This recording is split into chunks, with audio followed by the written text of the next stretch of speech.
പൂർണ്ണമായി ഉദിക്കുന്നതിന് മുമ്പേ ചെറിയ ചുവരുകളുള്ള ആ വീട്ടിലെ അടുക്കളയിലെ സ്റ്റൂളിന് മുകളിൽ കയറി നിൽക്കുന്ന 10 വയസ്സുകാരൻ ആരം ചായ ഉണ്ടാക്കുകയായിരുന്നു. അവന്റെ ചെറു കൈകൾ പാത്രത്തിന്റെ കൈപ്പിടി പിടിക്കുമ്പോൾ അല്പം വിറച്ചെങ്കിലും കണ്ണുകളിൽ ഭയമില്ലായിരുന്നു. പകരം വലിയൊരു ഉത്തരവാദിത്തം മാത്രം. പാൽ പൊങ്ങിപ്പോകാതിരിക്കാൻ തീ കുറച്ചുവെച്ച് വാതിലിലേക്ക് അവൻ നോക്കി. അമ്മേ, ചായ റെഡിയായിട്ടോ എന്ന് വിളിച്ചു പറഞ്ഞപ്പോൾ അകത്തെ മുറിയിൽ കിടന്നിരുന്ന അമ്മ മീനാക്ഷി പതുക്കെ എഴുന്നേറ്റിരുന്നു. ക്ഷീണിച്ച ശരീരത്തോടെ ചുമയടക്കിയിരുന്നപ്പോൾ മകന്റെ ശബ്ദത്തിൽ അവൾക്ക് കരുത്ത് കിട്ടിയതുപോലെ തോന്നി. മോനെന്തിനാടാ ഇങ്ങനെ ബുദ്ധിമുട്ടുന്നത് എന്ന് അവൾ ചോദിച്ചപ്പോൾ അമ്മ വേഗം സുഖപ്പെടണം, അത്രയുള്ളൂ എന്ന് ആരവ് ചിരിച്ചുകൊണ്ട് പറഞ്ഞു. അവൻ കപ്പിൽ ചായ ഒഴിച്ച് സൂക്ഷിച്ചു കൊണ്ടുവന്ന് അവളുടെ കയ്യിൽ കൊടുത്തു. മരുന്ന് സമയത്ത് കഴിക്കാൻ ഓർമ്മിപ്പിച്ചു. മീനാക്ഷി മരുന്ന് കഴിക്കുന്നതുവരെ അരികിലിരുന്ന് നോക്കി നിന്നു. ആ നിമിഷം ഒരു കുഞ്ഞിന്റെ കരുതൽ ഒരു അമ്മയുടെ ജീവൻ പിടിച്ചു നിർത്തുന്ന കരങ്ങളായി മാറി. മീനാക്ഷിയുടെ കണ്ണുകളിൽ നിറഞ്ഞത് വേദനയുടേതല്ല, സ്നേഹത്തിന്റെ അഭിമാന കണ്ണീരായിരുന്നു. ഭർത്താവ് സഹദേവൻ വർഷങ്ങൾക്ക് മുൻപ് അവരെ വിട്ടുപോയതിനു ശേഷം ജീവിതം എത്ര കഠിനമായാലും മീനാക്ഷി തളരാതിരുന്നത് ഈ കുഞ്ഞിന്റെ മുഖം കണ്ടുകൊണ്ടായിരുന്നു. അവൾ എപ്പോഴും പ്രാർത്ഥിക്കാറുണ്ട്, ദൈവമേ എന്റെ കുഞ്ഞിനെ കാത്തോളണേ എന്ന്. ഉച്ചയോടെ മീനാക്ഷിയുടെ ക്ഷീണം കുറച്ചു മാറി. വീട്ടുമുറ്റത്തെ തണലിലിരുന്ന് ആരവ് അവളെ ചിരിപ്പിക്കാൻ ചെറിയ ചെറിയ കളികൾ തുടങ്ങി. പഴയ ബാറ്റും പ്ലാസ്റ്റിക് പന്തും കൊണ്ട് കളിക്കുമ്പോൾ മീനാക്ഷിയുടെ ചിരി ഏറെ നാളുകൾക്ക് ശേഷം ആ വീട്ടിൽ മുഴങ്ങി. അയൽ വീട്ടുകാർ കേട്ടാൽ അതിശയിക്കുമെന്ന പോലെ ഒരു സന്തോഷം. കുറച്ചുനേരം ജീവിതം വീണ്ടും സാധാരണമായി തോന്നി. പക്ഷെ ആ സന്തോഷം അധിക നേരം നീണ്ടു നിന്നില്ല. വൈകുന്നേരം അടുക്കളയിൽ സാധനങ്ങൾ തീർന്നെന്ന് കണ്ട മീനാക്ഷി, മോനെ കടയിൽ പോയി പഞ്ചസാരയും മരിയും വാങ്ങിക്കൊണ്ടുവരോ എന്ന് ചോദിച്ചു. ഞാൻ പോയി വേഗം വരാമേ എന്ന് പറഞ്ഞ് ആരോ പണം എടുത്ത് പുറത്തേക്കോടി. പോകുമ്പോൾ തിരിഞ്ഞ് ഒരു ചിരി നൽകി. ആ ചിരി മീനാക്ഷിയുടെ മനസ്സിൽ പതിഞ്ഞ അവസാന ചിത്രമായി പോകുമെന്ന് അവൾക്കറിയില്ലായിരുന്നു. സൂര്യൻ മങ്ങിത്തുടങ്ങി. വഴിയിലൂടെ ആളുകൾ കുറയാൻ തുടങ്ങി. അരമണിക്കൂർ കടന്നു. പിന്നെ 1 മണിക്കൂർ. ആരവിന്റെ ശബ്ദമില്ല. മീനാക്ഷി വാതിൽ തുറന്ന് വഴിയിലോട്ട് നോക്കി. ഓരോ കാൽച്ചുവടും കേട്ടാൽ അവൾ ഓടി വന്ന് നോക്കും. എന്നാൽ അവനല്ല. ഹൃദയം പതുക്കെ ഭയത്തോടെ നിറഞ്ഞു. ഇതെന്താ മോൻ വരാൻ വൈകുന്നത് എന്ന് മനസ്സ് ചോദിച്ചുകൊണ്ടിരുന്നു. കണ്ണുകൾ വഴിയിൽ നിന്ന് മാറിയില്ല. ഇരുട്ട് വീണപ്പോൾ അവൾ വീട്ടിൽ ഇരിക്കാനാവാതെ കടയിലേക്ക് ഓടി. ശ്വാസം മുട്ടുന്നുണ്ടായിരുന്നു. എന്റെ മോനെ കണ്ടോ എന്ന് ചോദിച്ചപ്പോൾ കടക്കാരൻ മടിച്ചു പറഞ്ഞു, അവനെ പോലീസ് പിടിച്ചു കൊണ്ടുപോയി. ആ വാക്കുകൾ കേട്ട നിമിഷം അവളുടെ കാലുകൾ തളർന്നു. എന്തിനാ എന്റെ കുഞ്ഞിനെ പോലീസ് പിടിച്ചത് എന്ന് അവൾ നിലവിളിച്ചു. ചുറ്റുമുള്ളവർ കൂട്ടമായി നിന്നു. അവർ പറഞ്ഞു, സമ്പന്നനായ ഒരു വ്യാപാരിയെ കുത്തിയത്രയവൻ എന്ന്. ആ വാക്ക് മീനാക്ഷിയുടെ ഹൃദയം തുളച്ചു കയറി. ഇല്ല, എന്റെ മോൻ അങ്ങനെ ഒന്നും ചെയ്യില്ല. അവൻ ഒരു കൊതുകിനെ പോലും കൊല്ലില്ല എന്നവൾ കരഞ്ഞു പറഞ്ഞു. പോലീസ് സ്റ്റേഷനിലേക്ക് അവൾ ഓടി. ശ്വാസം മുട്ടി വാതിലിനരികിൽ നിന്നുപോയി. സർ, എന്റെ മോനെ കാണണം എന്ന് അവൾ കൈകൂപ്പി അപേക്ഷിച്ചു. ഒരു പോലീസുകാരൻ ദേഷ്യത്തോടെ നോക്കി. അകത്തെ ചോദ്യം ചെയ്യൽ നടക്കുകയാണ്, കാണാൻ പറ്റില്ല എന്ന് പറഞ്ഞു. അവൻ 10 വയസ്സുകാരനാണ് സർ, എന്തിനാ അവനെ പിടിച്ചത് എന്ന് അവൾ കരഞ്ഞപ്പോൾ, ആ 10 വയസ്സുകാരന്റെ കയ്യിലിരിപ്പ് അറിയാഞ്ഞിട്ടാ, കൊലപാതക ശ്രമമാണ് എന്ന മറുപടി അവളെ തകർത്തു. ലോകം മുഴുവൻ അവളുടെ ചുറ്റും കറങ്ങുന്നത് പോലെ തോന്നി. അവൻ അങ്ങനെ ഒന്നും ചെയ്യില്ല സർ എന്നവൾ ആവർത്തിച്ചെങ്കിലും ആരും അത് കേട്ടില്ല. അകത്ത് ഒരു മുറിയിൽ ആരോ പേടിച്ചിരിക്കുകയായിരുന്നു. അവന്റെ കണ്ണുകളിൽ ആശയക്കുഴപ്പം. ഞാൻ ഒന്നും ചെയ്തിട്ടില്ല സർ എന്ന് പറയുമ്പോഴും ആരും വിശ്വസിക്കുന്നില്ലെന്ന ബോധ്യം അവന്റെ മനസ്സ് തകർത്തു. ആ രാത്രി മീനാക്ഷി പോലീസ് സ്റ്റേഷന്റെ മുന്നിൽ ഇരുന്ന് കരഞ്ഞു. വഴിയിലൂടെ പോകുന്നവർ കൗതുകത്തോടെ നോക്കി. ചിലർ കരുണ കാണിച്ചു, ചിലർ കുറ്റം തെളിഞ്ഞെന്ന പോലെ സംസാരിച്ചു നടന്നു. രാത്രി കാറ്റ് തണുത്തപ്പോൾ അവളുടെ കണ്ണീർ ഉണങ്ങിയെങ്കിലും മനസ്സിലെ ഭയം വറ്റിയില്ല. ദൈവമേ, എന്റെ കുഞ്ഞിനെ രക്ഷിക്കണം എന്ന പ്രാർത്ഥന മാത്രമാണ് അവിടെ ശേഷിച്ചത്. പിറകിൽ പോലീസ് വാഹനങ്ങൾ വരികയും പോവുകയും ചെയ്തു. ഓരോ ശബ്ദവും അവളെ ഞെട്ടിച്ചുകൊണ്ടിരുന്നു. അവൾക്കറിയാമായിരുന്നു ആ രാത്രി നീളുന്നുവെന്ന്. തന്റെ കുഞ്ഞ് ഒറ്റയ്ക്കകത്തിരിക്കുമ്പോൾ താൻ ഇവിടെ പുറത്തു നിൽക്കേണ്ടി വരുന്നത് അവളുടെ ഹൃദയം കീറി മുറിച്ചു. അർദ്ധരാത്രിയോടെ ഒരു പോലീസുകാരൻ പുറത്തു വന്നു. നാളെ നിന്റെ മോനെ കോടതിയിൽ ഹാജരാക്കും എന്ന് പറഞ്ഞു. ആ വാക്ക് കേട്ടപ്പോൾ മീനാക്ഷിക്ക് കാലിനടിയിലെ നിലം പിളർന്നു പോകുന്നത് പോലെ തോന്നി. കോടതി, കേസ്, കുറ്റം, ആ വാക്കുകളെല്ലാം അവളുടെ ജീവിതത്തിൽ ഒരിക്കലും സംഭവിക്കാത്തതായിരുന്നു. എനിക്കെന്റെ മോനെ ഒന്ന് കാണാൻ പറ്റുമോ സാറേ എന്ന് വീണ്ടും ചോദിച്ചപ്പോൾ, വക്കീലിനെ കൊണ്ടുവന്നാൽ കാണാം എന്ന മറുപടി മാത്രമാണ് അവരിൽ നിന്നുണ്ടായത്. പണമില്ലാതെ, ബന്ധുക്കളില്ലാതെ, സഹായിക്കാൻ ആരുമില്ലാതെ അവളെങ്ങനെ വക്കീലിനെ കണ്ടെത്തുമെന്ന ചിന്തയിൽ അവളുടെ മനസ്സ് തകർന്നു. രാത്രി വളരെ വൈകി വീട്ടിലേക്ക് മടങ്ങുമ്പോൾ ആ വീട് അവൾക്ക് ശൂന്യമായി തോന്നി. ആരവിന്റെ ചെരുപ്പുകൾ വാതിലിനരികിൽ കണ്ടപ്പോൾ അവൾ വീണ്ടും കരഞ്ഞു. രാവിലെ അവൻ ചായ ഉണ്ടാക്കി തന്ന നിമിഷം ഓർമ്മയിൽ വന്നു. ആ ചെറു കൈകൾ ഒരു ആയുധം പിടിക്കുമെന്ന ചിന്ത പോലും അസാധ്യമായിരുന്നു. ഇത് തെറ്റാണ്, ആരോ വലിയ തെറ്റ് ചെയ്തിരിക്കുന്നു എന്നവളുടെ മനസ്സ് പറഞ്ഞു. പക്ഷേ ആ തെറ്റ് തിരുത്താൻ അവൾക്ക് ശക്തിയുണ്ടോ എന്ന ചോദ്യത്തിന് മറുപടിയില്ലായിരുന്നു. രാത്രി മുഴുവൻ ഉറങ്ങാതെ കിടന്ന അവൾക്ക് വെളിച്ചം പേടിയായി തോന്നി. കാരണം അത് കോടതിയുടെ ദിവസമായിരുന്നു. അവളുടെ കുഞ്ഞിന്റെ ജീവിതം വിധിക്കപ്പെടുന്ന ദിവസം. പുലർച്ചെ വീണ്ടും പോലീസ് സ്റ്റേഷനിലേക്ക് ഓടുമ്പോൾ അവളുടെ കണ്ണുകൾ വീർത്തിരുന്നു. എന്നാൽ ഉള്ളിൽ ഒരു ഉറപ്പുണ്ടായിരുന്നു. എന്റെ മോൻ കുറ്റക്കാരനല്ല എന്ന വിശ്വാസം. അതേ വിശ്വാസം അവളെ നിലനിർത്തി. ലോകം മുഴുവൻ എതിർത്താലും ഒരു അമ്മയുടെ ഹൃദയം തന്റെ മകനെ കുറ്റക്കാരനായി കാണില്ല. പക്ഷേ ഇന്നത്തെ ദിവസം അവൾക്ക് എത്ര വലിയ പരീക്ഷണമായി മാറുമെന്ന് അവൾക്കറിയില്ലായിരുന്നു. അവളുടെ ജീവിതം ആ നിമിഷത്തിൽ തകർന്നു പോകാൻ പോവുകയാണെന്ന് അവൾക്കപ്പോഴും മനസ്സിലായിരുന്നില്ല. അതിരാവിലെ മങ്ങലുള്ള വെളിച്ചത്തിൽ മീനാക്ഷി പോലീസ് സ്റ്റേഷന്റെ മുന്നിലെത്തി. ആരവിനെ പോലീസ് വാനിൽ പുറത്തേക്ക് കൊണ്ടുവന്നപ്പോൾ അവന്റെ കൈകൾ വിറച്ചിരുന്നു. ചെറിയ ശരീരം വലിയ കുറ്റാരോപണത്തിന്റെ ഭാരത്തിൽ ചുരുണ്ടുപോയതുപോലെ. അമ്മേ എന്ന് വിളിച്ചപ്പോൾ മീനാക്ഷി ഓടിയെത്തി. പക്ഷേ പോലീസുകാർ ഇടയിൽ നിന്ന് തടഞ്ഞു. കോടതിയിൽ വെച്ച് സംസാരിക്കാം എന്ന മറുപടി നൽകി. വണ്ടി മുന്നോട്ട് നീങ്ങി. മീനാക്ഷി പിന്നിലോടി. കണ്ണീർ അവളുടെ കാഴ്ച മങ്ങിച്ചു. കോടതി മുറിയിൽ ആളുകൾ നിറഞ്ഞിരുന്നു. ചർച്ചകളും ചുളിവുള്ള മുഖങ്ങളും കൗതുകത്തോടെ നോക്കുന്ന കണ്ണുകളും. ചെറിയ പ്രതിക്കൂട്ടിൽ ആരവ് തലകുനിച്ചു നിൽക്കുമ്പോൾ അവന്റെ ചെവിയിൽ പല ശബ്ദങ്ങൾ വന്നിടിക്കുന്നുണ്ടായിരുന്നു. സമ്പന്നനായ വ്യാപാരിയെ കുത്തിയത്രേ, ഇത്ര ചെറിയ കുട്ടിയോ, ഇന്നത്തെ കുട്ടികൾക്ക് ഭയമില്ല. ആ വാക്കുകൾ അവന്റെ ഹൃദയത്തിൽ കത്തി പോലെ തറച്ചു. ജഡ്ജി വന്നു. കേസ് വിളിച്ചു. പ്രോസിക്യൂഷൻ വാദം തുടങ്ങി. പ്രതിയെ സംഭവ സ്ഥലത്തിന് സമീപം കണ്ടതായി സാക്ഷികൾ പറയുന്നു. കുത്തേറ്റ വ്യക്തി ഇപ്പോഴും ആശുപത്രിയിൽ ഗുരുതരാവസ്ഥയിലാണ്. ഈ കുട്ടിയുടെ കയ്യിൽ നിന്ന് ആയുധം കണ്ടെത്തിയതായി പ്രാഥമിക റിപ്പോർട്ട് പറയുന്നു. ഓരോ വാക്കും മീനാക്ഷിയുടെ നെഞ്ച് കീറിമുറിച്ചു. ഇല്ല സർ എന്നവൾ കരഞ്ഞു. എന്റെ മോൻ അങ്ങനെ ഒന്നും ചെയ്യില്ല എന്ന അവളുടെ ശബ്ദം കോടതിയുടെ ചുവരുകളിൽ തട്ടി തിരിച്ചു വന്നു. പ്രതിക്ക് വേണ്ടി വാദിക്കാൻ ആരുമില്ലേ? ജഡ്ജിയുടെ ചോദ്യം മുഴങ്ങി. ആരവ് തലകുനിച്ചു നിന്നു. മീനാക്ഷി ചുറ്റും നോക്കി. ആരും എഴുന്നേറ്റില്ല. അവൾ കൈകൂപ്പിക്കരഞ്ഞു. സാറേ, ഞങ്ങൾക്ക് പണമില്ല, പക്ഷെ എന്റെ മോൻ നിരപരാധിയാണ് എന്ന്. ആ നിമിഷം പിന്നിലെ ബെഞ്ചിൽ നിന്ന് ഒരു യുവാവ് പതുക്കെ എഴുന്നേറ്റു. നീളമുള്ള ശരീരം, ഉറച്ച കണ്ണുകൾ, ശബ്ദത്തിൽ ആത്മവിശ്വാസം. മൈലോഡ്, ഞാൻ പ്രതിക്ക് വേണ്ടി ഹാജരാക്കാൻ തയ്യാറാണ് എന്ന് പറഞ്ഞു. എല്ലാവരും തിരിഞ്ഞു നോക്കി. മീനാക്ഷിയും ആരവും അവനെ ആദ്യമായാണ് കാണുന്നത്. താങ്കൾ ആരാണ്? ജഡ്ജി ചോദിച്ചു. ഞാൻ അഡ്വക്കേറ്റ് ഋഷികേശ് എന്ന മറുപടി കോടതിയിൽ ചെറിയ ചലനം സൃഷ്ടിച്ചു. മീനാക്ഷിയുടെ മനസ്സിൽ ആശയക്കുഴപ്പം. എന്തിനാണ് ഒരു പരിചയമില്ലാത്ത ഈ യുവാവ് തന്റെ മകനെ രക്ഷിക്കാനായി മുന്നോട്ട് വന്നത്? വാദം തുടങ്ങി. പ്രോസിക്യൂഷൻ സംഭവത്തിന്റെ സമയം, സ്ഥലവിവരങ്ങൾ, സാക്ഷികളുടെ മൊഴികൾ എല്ലാം നിരത്തി. പക്ഷേ ഋഷികേശ് ഓരോന്നായി ചോദ്യം ചെയ്തു. സാക്ഷി പറഞ്ഞ സമയം ആശുപത്രി രേഖകളുമായി പൊരുത്തപ്പെടുന്നില്ല.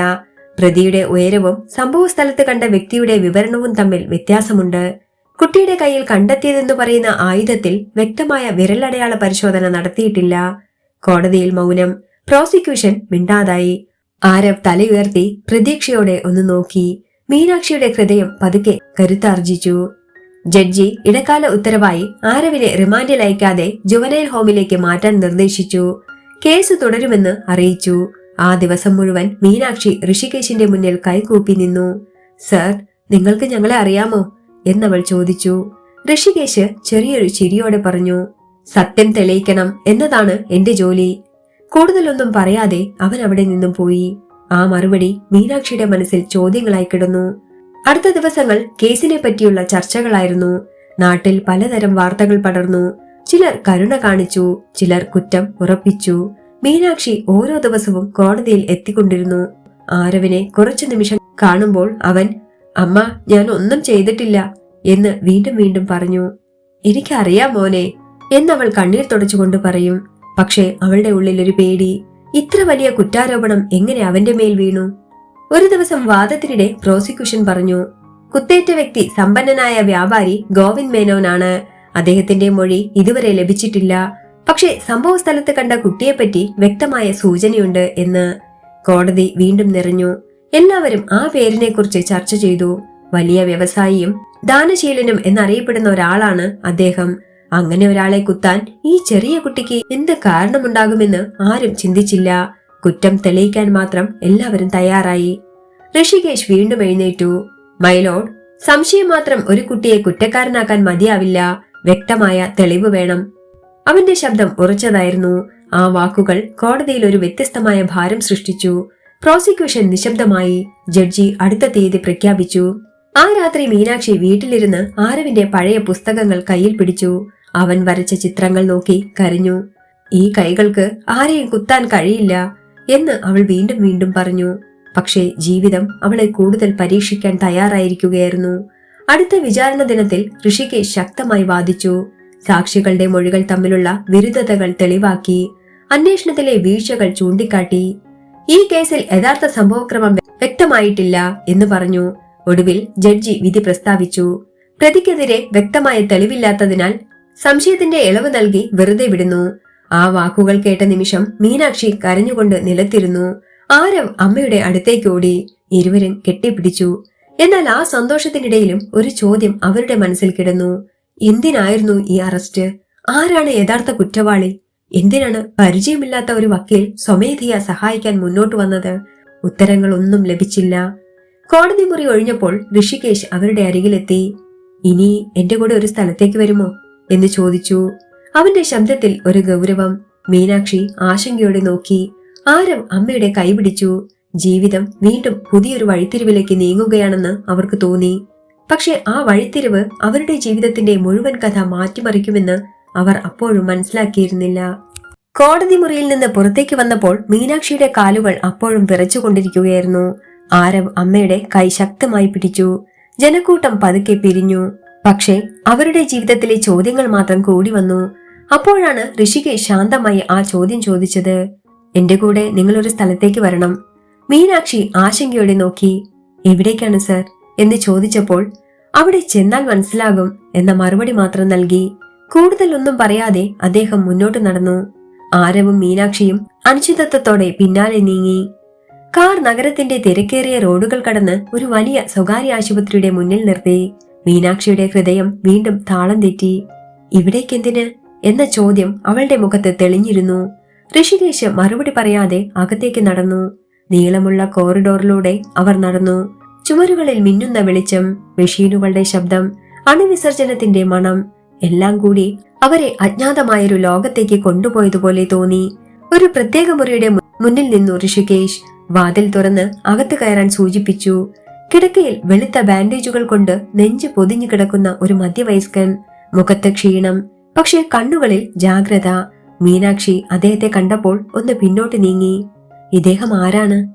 അവൾ പതുക്കെ ചോദിച്ചു. ഋഷികേശ് ശാന്തനായി പറഞ്ഞു, ഇദ്ദേഹമാണ് ഗോവിന്ദ് മേനോൻ. ഇദ്ദേഹത്തെ കുത്തിയതിന്റെ പേരിലാണ് നിങ്ങളുടെ മകൻ അറസ്റ്റിലായത്. ആ വാക്കുകൾ കേട്ട നിമിഷം മീനാക്ഷി വിറച്ചു. ആരവ് ആശയക്കുഴപ്പത്തോടെ ആ മനുഷ്യനെ നോക്കി. അവൻ ആദ്യമായാണ് ആ മുഖം കാണുന്നത്. ഗോവിന്ദ് മേനോൻ പതുക്കെ കണ്ണുകൾ തുറന്ന് ആരവിനെ നോക്കി. ആ നേർക്കാഴ്ചയിൽ വെറുപ്പില്ല, കോപമില്ല, മറിച്ച് എന്തോ വ്യത്യസ്തമായൊരു സ്നേഹവും നന്ദിയും. ആരവിന്റെ ഹൃദയം അലമുറയിട്ടു.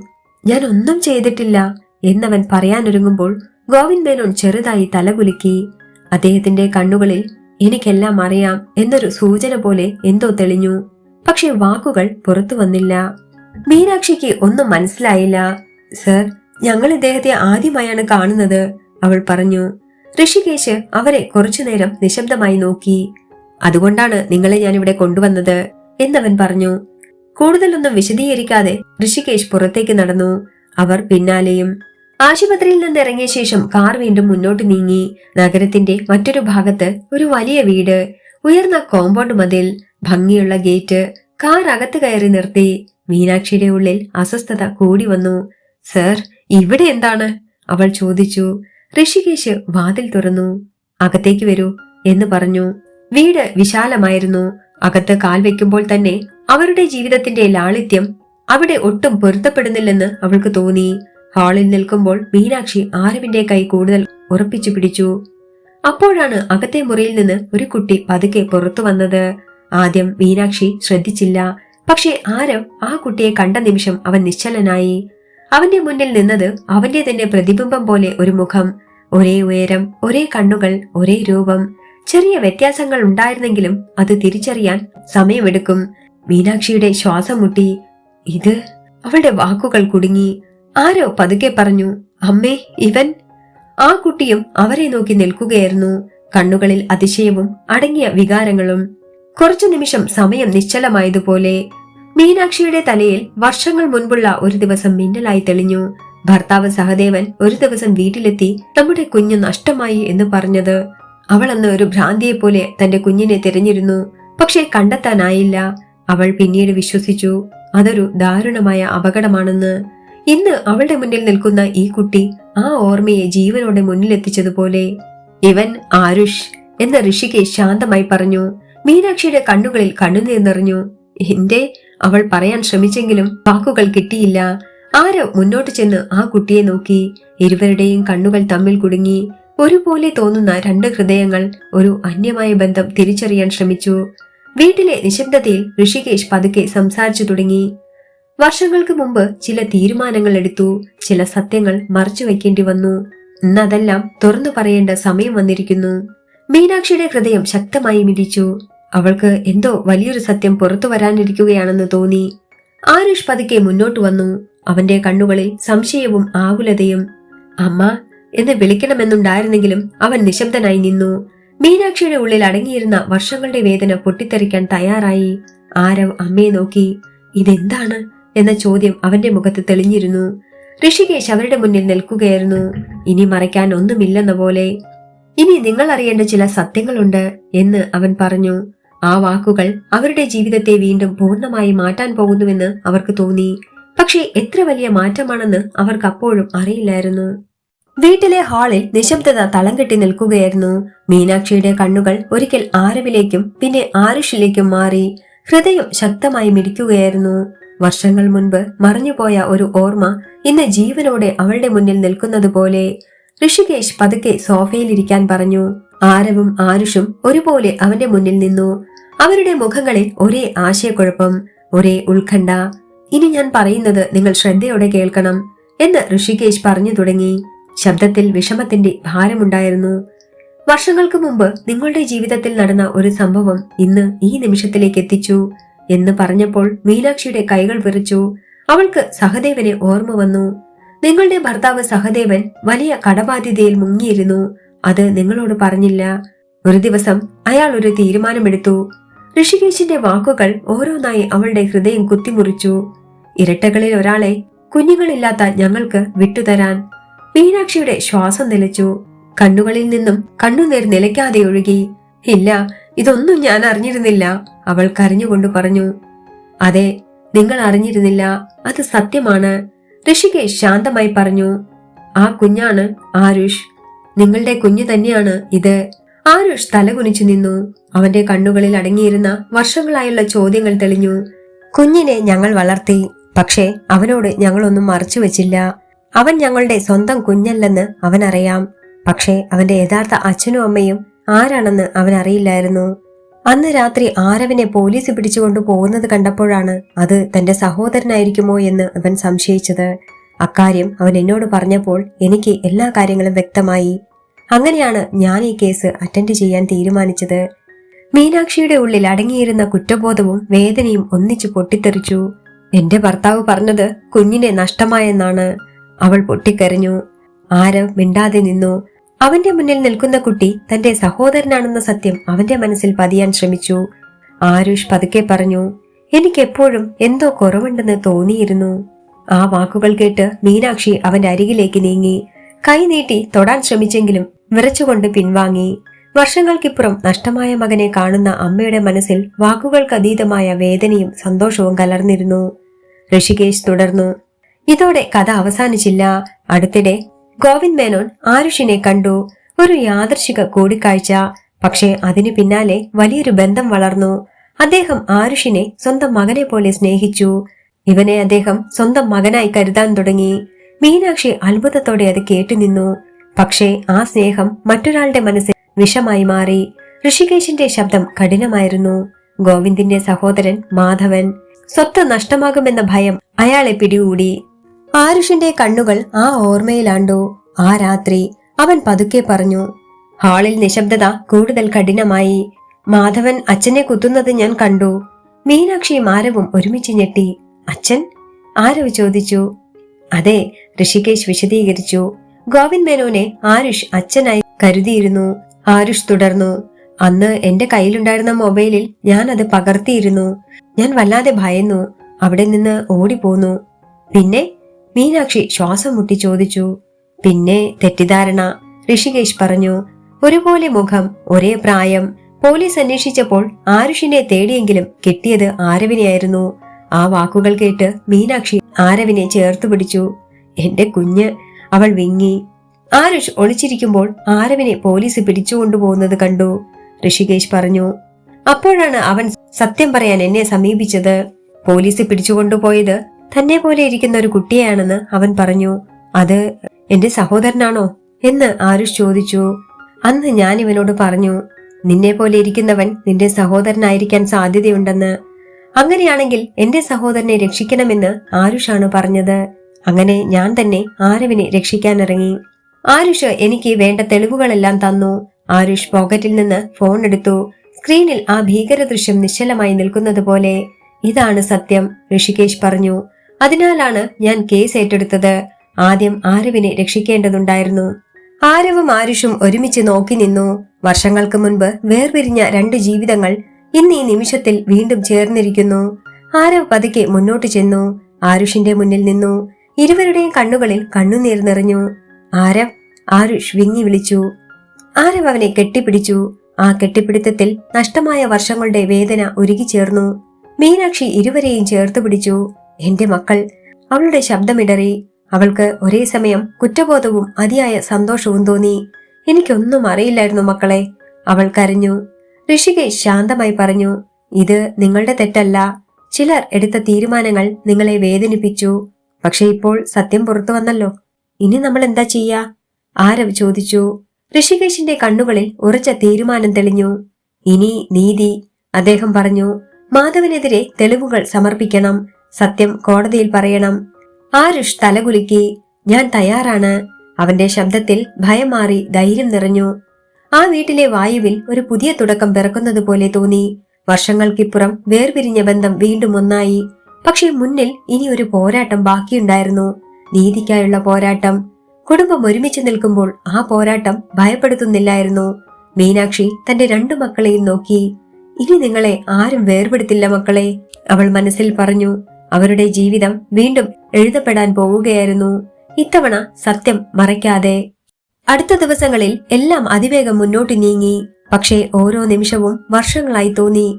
ഋഷികേശ് ശേഖരിച്ച തെളിവുകൾ, ആരുഷിന്റെ മൊബൈലിൽ പകർത്തിയ വീഡിയോ, ആശുപത്രി രേഖകൾ, സമയം പൊരുത്തപ്പെടുത്തുന്ന വിവരങ്ങൾ എല്ലാം കൂടി ഒരു ശക്തമായ സത്യമായി മാറി. മാധവനെതിരെ കേസ് രജിസ്റ്റർ ചെയ്തു. നഗരമൊട്ടാകെ വാർത്ത പടർന്നു. സമ്പന്നനായ വ്യവസായിയുടെ സഹോദരൻ തന്നെയാണ് ആക്രമണത്തിന് പിന്നിൽ എന്ന സംശയം വലിയ ചർച്ചയായി.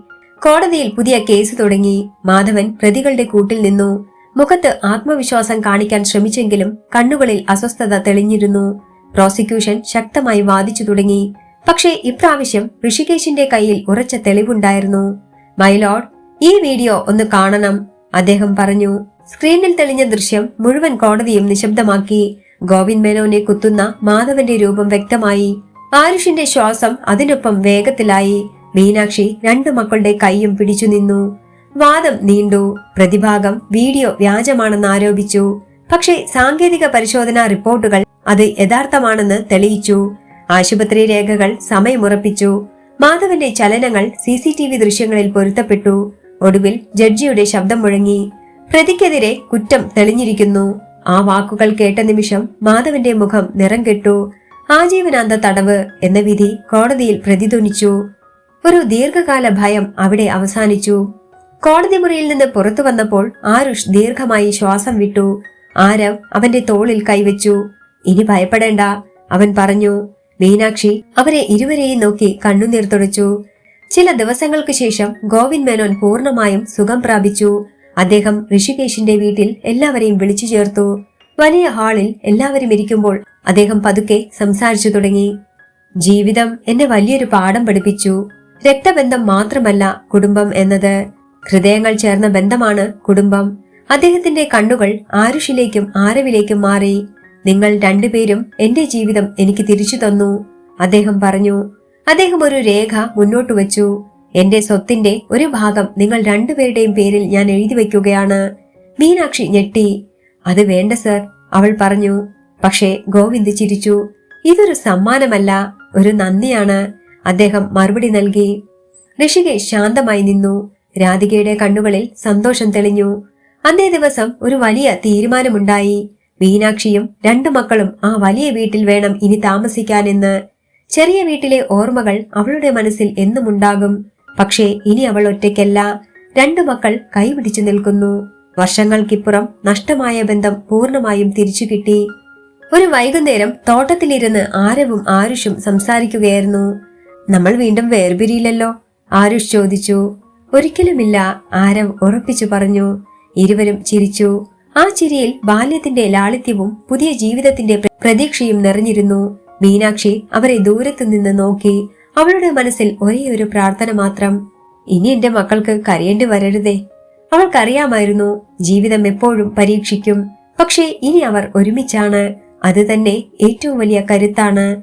രാത്രിയിൽ എല്ലാവരും ഒരുമിച്ച് ഭക്ഷണത്തിനിരുന്നു. വലിയ മേശയ്ക്ക് ചുറ്റും പുതിയൊരു കുടുംബം രൂപം കൊണ്ടിരിക്കുന്നു. ഗോവിന്ദ് മേനോൻ ചിരിച്ചുകൊണ്ട് പറഞ്ഞു, ഇന്നു മുതൽ ഇത് നിങ്ങളുടെ വീടാണ്. ആ വാക്കുകൾ കേട്ടപ്പോൾ മീനാക്ഷിയുടെ കണ്ണുകൾ വീണ്ടും നിറഞ്ഞു. പക്ഷേ അവൾ ചിരിച്ചു. ജീവിതം ഒരു നിമിഷത്തിൽ തകർന്നതുപോലെ തോന്നിയെങ്കിലും അതേ നിമിഷത്തിൽ തന്നെ അത് പുനർജനിച്ചു. തെറ്റിദ്ധാരണ, വേദന, അന്യായം എല്ലാം കടന്നുപോയി. സത്യം ഒടുവിൽ വിജയിച്ചു. രണ്ട് സഹോദരങ്ങൾ വീണ്ടും ഒന്നായി. ഒരു അമ്മയുടെ ഹൃദയം വീണ്ടും പൂർണ്ണമായി. നീതി വൈകിയെങ്കിലും എത്തി. ആ വലിയ വീട്ടിൽ പുതിയൊരു കഥ തുടങ്ങി. ഒരിക്കലും വേർപിരിയാത്ത ഒരു കുടുംബത്തിന്റെ കഥ.